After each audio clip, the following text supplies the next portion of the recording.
Assalamualaikum warahmatullahi wabarakatuh. Perkenalkan, nama saya Ina Dini Yulinda. Saya adalah mahasiswi dari SD STMB Bandung Business School dengan NPM 104190001 dari Prodi Akuntansi D3. Di sini saya akan menjelaskan rangkuman materi dari pertemuan 2 sampai pertemuan 7 untuk melengkapi nilai ujian tengah semester. Dalam pertemuan kedua ada materi Ma'rifatullah. Pentingnya mengenal Allah, bahwa kita dapat mendekatkan diri kepada Allah Subhanahu wa Ta'ala. Orang yang mengenali Allah Subhanahu wa Ta'ala dengan benar adalah orang yang mampu mewarnai dirinya di dalam bentuk ibadah. Keuntungan dari ahamiyatuh ma'rifatullah adalah: 1. Hidup selalu di jalan yang benar. 2. Menghadapi cobaan. 3. Dikaruniai di dalam hidupnya. 4. Akan selalu optimis. 5. Tidak mudah terjerumus ke dalam kemaksiatan. 6. Memiliki ruhiyah imaniyah yang kuat. Dengan ma'rifatullah, hidup menjadi lebih tenang, terarah, ringan, dan bahagia.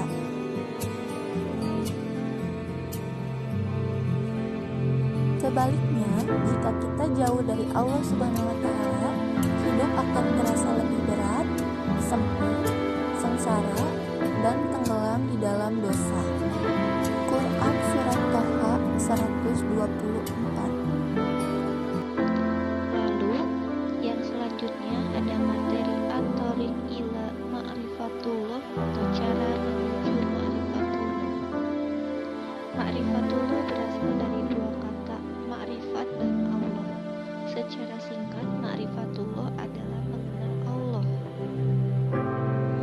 Di dalam jalan menuju mengenal Allah ada beberapa cara. Yang pertama, melalui ayat-ayat Allah, yaitu lewat ayat kauniyah dan juga ayat kauniyah.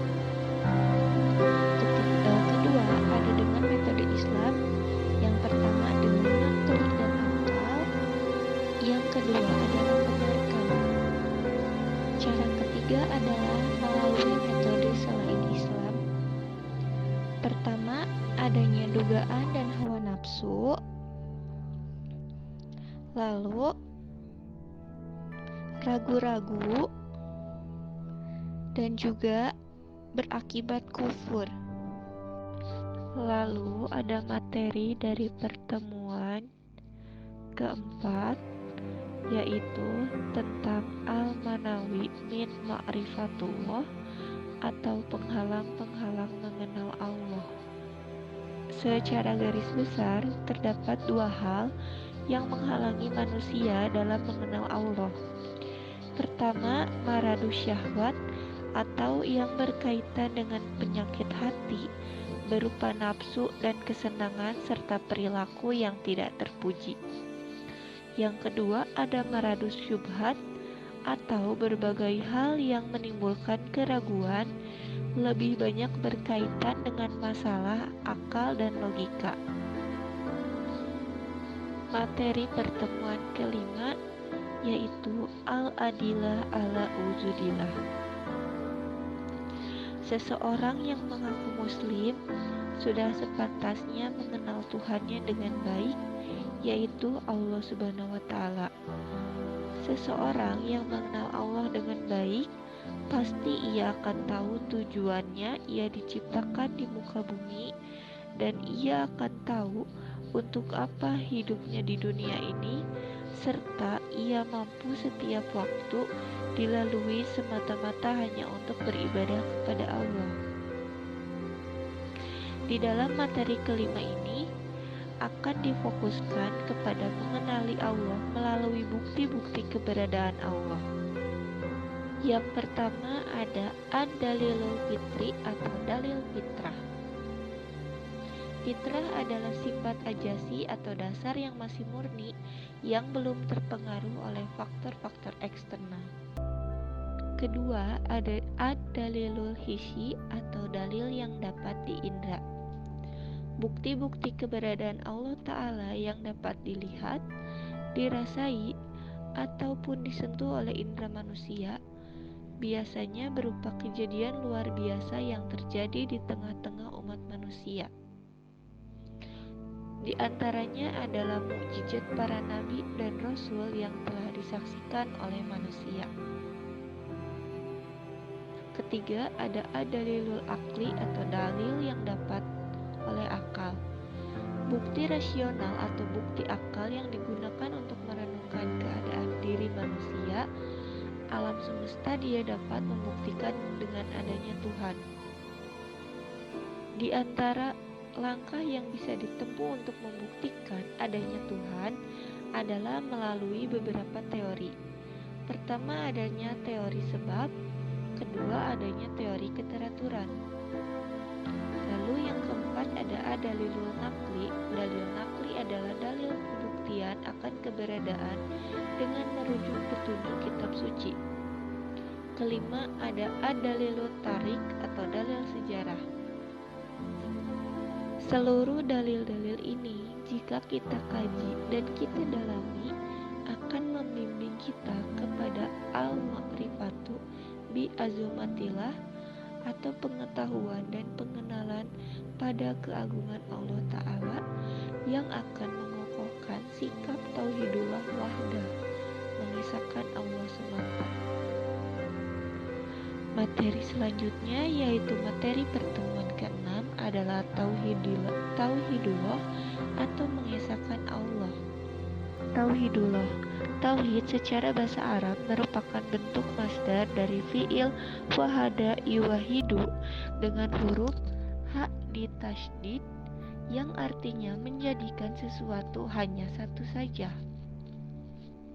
Secara istilah syar'i, makna tauhid adalah menjadikan Allah sebagai satu-satunya sesembahan yang benar dengan segala kekhususannya. Ada beberapa tauhid yang perlu kita ketahui. Pertama, ada tauhid rububiyatullah, yaitu mentauhidkan Allah dalam kejadian-kejadian yang hanya bisa dilakukan oleh Allah, serta menyatakan dengan tegas bahwa Allah Ta'ala adalah Rabb, Raja, dan pencipta semua makhluk, dan Allah lah yang mengatur dan mengubah keadaan mereka. Lalu ada tauhid mulkiyah. Tauhid mulkiyah berasal dari kata malika yamliku yang artinya memiliki, berkuasa penuh atas apa yang dimiliki, dan maknanya adalah mengisahkan Allah sebagai satu-satunya pelindung atau pemimpin, satu-satunya pembuat hukum dan pemerintah. Kemudian ada goyatan atau yang dituju. Dalam melaksanakan kewajiban untuk mengesahkan Allah sebagai bentuk dari keyakinan seorang hamba terhadap Rabb-Nya, maka tentunya seorang hamba akan mengetahui Allah sebagai satu-satunya yang dituju, yang diibadahi dan yang disembah. Terakhir ada ilahan ma'buza atau Tuhan yang disembah. Makna ini menjadikan indikasi bahwa hanya Allah sebagai satu-satunya yang wajib disembah dan diibadahi. Tidak ada Tuhan selain itu yang menjadi tandingan sebagai ilah yang disembah.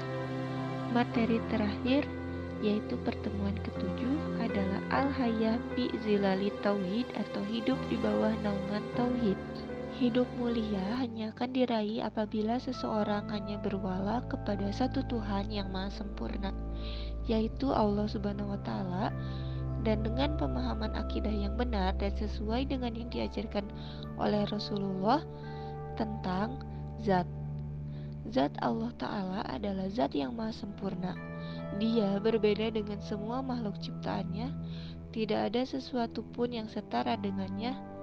Dan mengenai hal ini Allah Ta'ala berfirman di dalam Al-Quran surat Al-Ikhlas ayat 1 sampai dengan 4. Zat Allah itu jauh lebih besar dari yang bisa digambarkan oleh akal manusia dan lebih besar dari apa yang terbesit di dalam pemikiran manusia.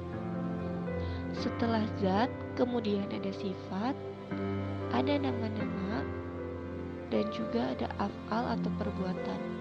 Allah Ta'ala memiliki kesempurnaan dalam al-af'al atau perbuatan. Penciptaan langit, bumi, manusia, malaikat, jin, surga, neraka, dan yang lainnya adalah merupakan af'al Allah Ta'ala. Kemudian ada macam-macam tauhid. Tauhid secara bahasa Arab merupakan bentuk masdar dari fi'il wahada yuwahidu, yang artinya menjadikan sesuatu hanya satu saja.